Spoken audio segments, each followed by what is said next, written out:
How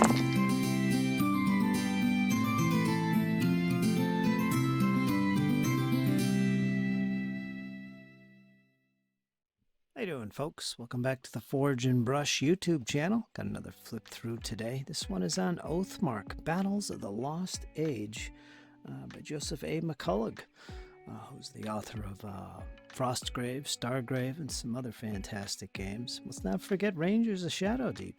Yeah, good stuff. And Oathmark is a mass battle game for fantasy games, classic fantasy games.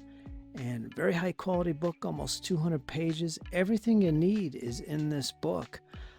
Basing is straightforward and simple. It's got all the classic races from orcs and goblins to undead, halflings, and of course humans, elves, and dwarves. All that good stuff in here. If you like classic fantasy or just new to miniatures wargaming or fantasy, this is a great way to get started. Great introduction to the hobby. And it's a pretty decent game itself for long-term games. Very unique in the way it approaches campaigns and how you set up your battles and your armies. Lots of narrative in this game. So if you like games that are focused more on a narrative type of motivation for its battles, there you go. So yeah, let's get into this. Let's take a look at Oathmark and see what it's all about. Alright, so here we are. Oathmark, Battles of the Lost Age. Let's take a look at this.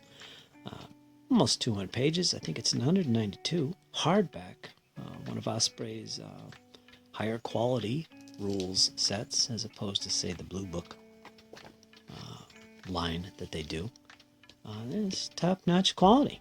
Here's a look at the contents. You got introduction, basics, playing the game, which involves your combat activation. They're very unique about this game. It's not an I go, you go. One side goes first, they pick a unit to activate with, and they take 2 actions with that unit.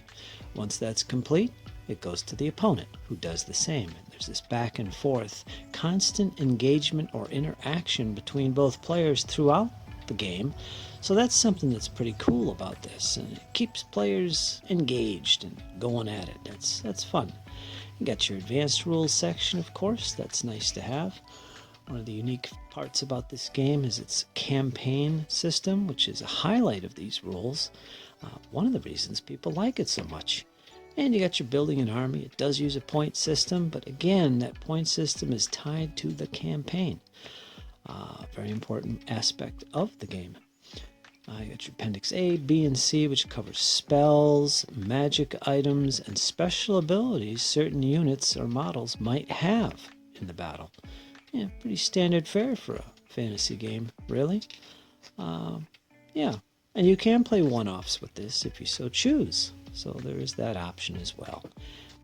Nice little introduction. Basics, base size, does give base size recommendations, 1 inch for everybody except larger models which might have bigger bases. It covers that here.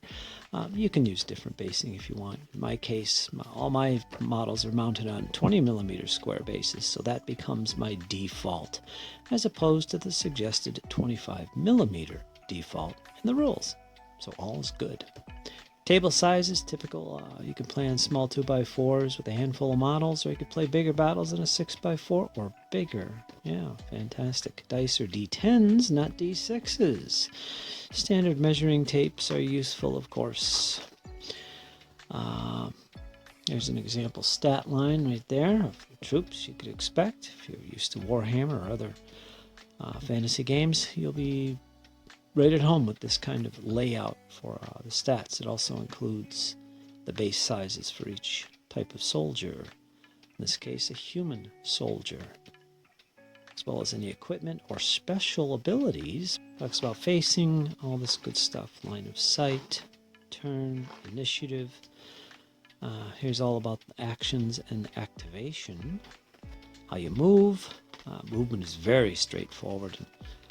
Simple in this game. There's no complexities here to bog down the game. You can wheel, you can pivot, you can move straight forward, you can about face, you can do all those little things. They're outlined and detailed for you.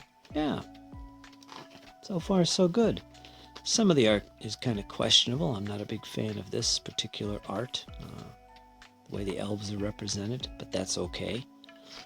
Most of the other art I do enjoy. No book is perfect, right? Yeah. Combat, basically dicing off.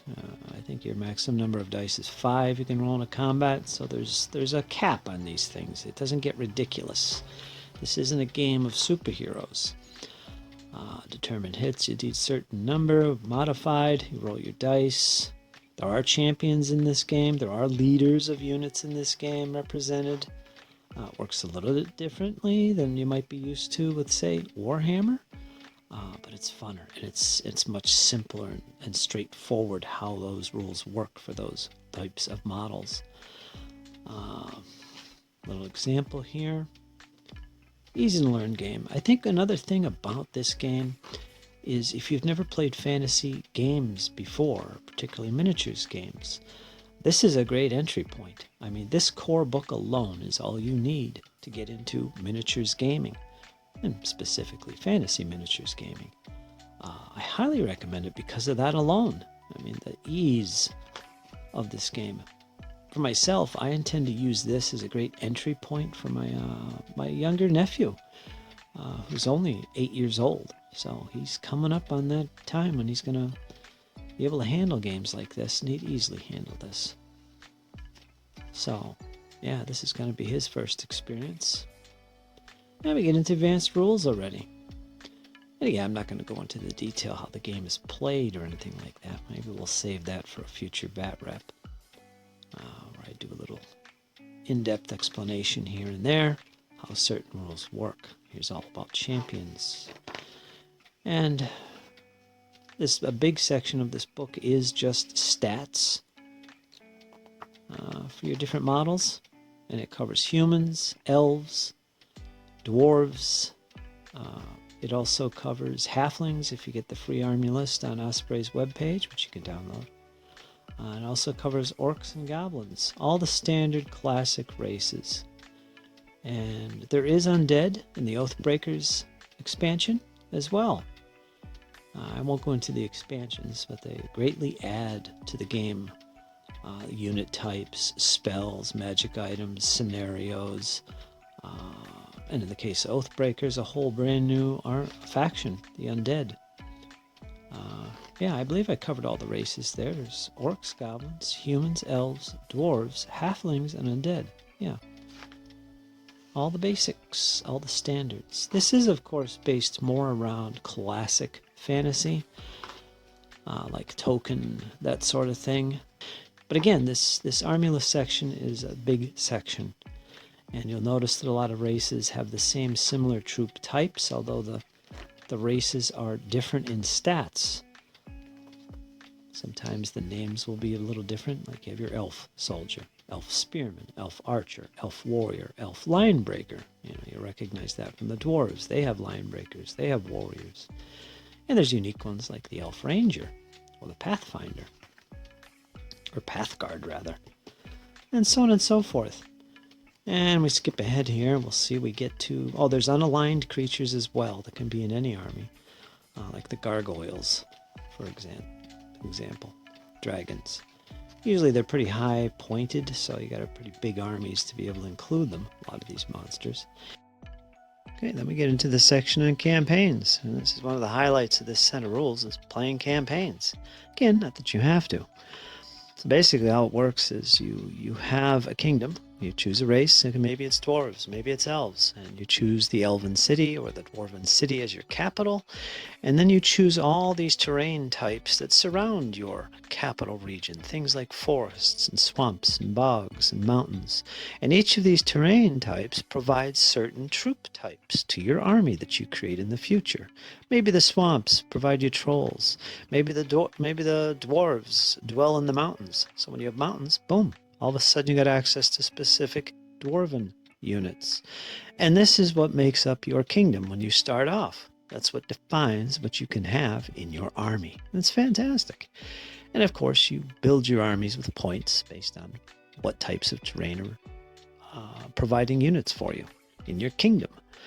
And when you go to war with other players, you one player will invade another person's territory. It starts on the borderlands. Maybe there's not much big threat of losing terrain in the borderlands. But after that, then you start digging into the deeper locations in an opposing player's kingdom. So you get this back and forth battling amongst the races, the factions in your campaign.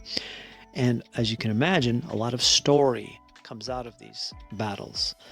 And I should also note there is random events that can occur during the kingdom or the campaign turns, as well as during the battle. There's random events. So this game does give you some unpredictability in those departments, keeping things a little bit mysterious. You never know what's going to happen in the next turn, which is kind of cool. I like that. And we get into all kinds of scenarios here. Pitched battle, and so on and so forth. And special abilities that would be appropriate for certain units, like courage, fire breath, brace, shielding. For example, we've got, horrific. If an enemy unit must make a morale test after a round of combat with a unit containing horrific figures, its controlling player rolls 1 die less than usual for that particular test, minimum of 1. So very simple, straightforward, and it's fun. There's your horrific special ability. Now we got a listing of spells. These are broken up amongst factions. So you got your dwarven spells, you got your elven spells, orc and goblin spells, human spells, magic items with their point values. Very straightforward and simple. The Scepter of Command is 75 points. If a figure with the special ability Command, like your general for instance, carries this scepter, it may attempt to activate other units up to 9 inches away instead of the usual 6. So there you go. That's the Scepter of Command. Terrain effects, combat and shooting reference. So you this is kind of like a play sheet. You can use the book or you can download the free one on Osprey's site. There's a example of what a kingdom would look like. At the center is your capital. Then all the surrounding areas are listed here. You can have this put on a map and show these areas a little bit more realistically. Could do that too. In fact, that's probably what I'll be doing. There's an army roster, what it looks like, basically a collection of stat blocks. And of course, army commander and the points value and so on. Little spaces for that information. So there you go. That is Oathmark in a nutshell. Didn't go into too much detail, but yeah, that's a look at Oathmark, Battles of the Lost Age. There you go, folks. That's a look at Oathmark, Battles of the Lost Age by Osprey Publishing. Almost 200 pages, full color, fantastic introduction to miniatures gaming and fantasy as well. And I intend to be using this on my tabletop, kind of like a reintroduction, get me back into fantasy miniatures gaming, take advantage of some of my figures that I've collected over the years and 3D prints, maybe pick up some new box sets of miniatures. We'll see what happens with that. And I'm also going to use it as an introduction for my nephews who've never played miniatures games. Covers everything you need to get started. All the races are there, classic races, basing system, how to base your figures and get them ready for battle, army lists, a full campaign system. You can't go wrong. And on top of that, there's some nice expansions, which I'll probably make videos on in the future, that expand upon this game and make it a little bit more, give it a little more depth, we'll say, and really add to the enjoyment of the game. So yeah, I'm going to be covering those. Look forward to those. And of course, I got bat reps planned for this and some great narrative-driven campaigns. So if you're into that sort of thing, stay tuned to the channel. So yeah, there you go, folks. I hope you enjoyed and stay tuned for more. Subscribe and like, share, and comment as usual. And yeah, let me know what you think about Oathmark. Do you play Oathmark? What's your experiences? Is there other games in the fantasy genre that you enjoy playing with miniatures? Let me know in the comments. So until next time, folks, you guys hang in there because it's only going to get better. And I'll talk to you soon. Take care.